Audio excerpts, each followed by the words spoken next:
velikem jubileju, 75. obletnici ustanovitve Osvobodilne fronte in da se tudi pri tem spomnimo nedolžnih žrtev iz tistih usodnih dni leta 1945 na pragu svobode. Mineva 75 let, ker je našo državo zajela vihra druge svetovne vojne.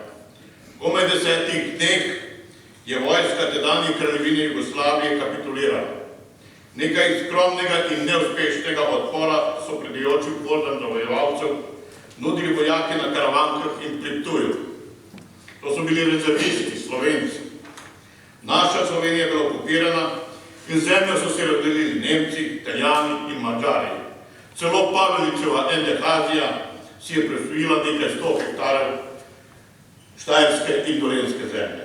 Noben narod v tedanji zasluženi Evropi ni bil tako podeljen in pripojen okupatorskim državam.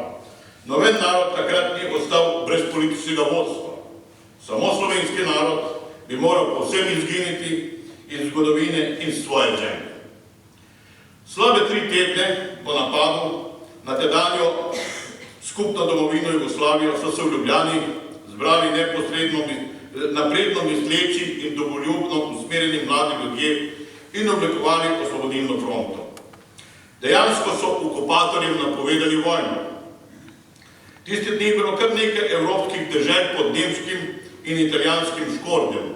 Samo Slovenci so zmogli moči, da se organizirano uprejo, da zberajo vse napredne politične sile v oporu, da povedejo ves narod v boj proti uničenju slovenstva.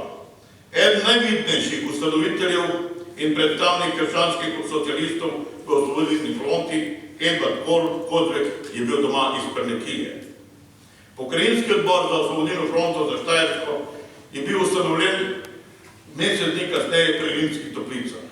Samo 2 meseca kasneje, v juniju 41.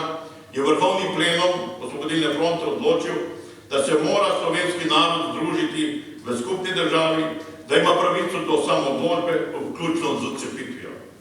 V najtežjih razmerah okupacije in strahotnega terorja so bili zastavljeni temelji današnje samostojnosti slovenskega naroda. Okupator ni hotel samo naše zemlje, hotel je naše duše, hotel je naše slovensko in slovansko. Kdor tega ni hotel sprejeti, kdor se ni vdivljal, kdor se je uprl, je moral v zapor, je moral izgnanstvo v tuje dežele, je moral pred puščine cevi kot talec.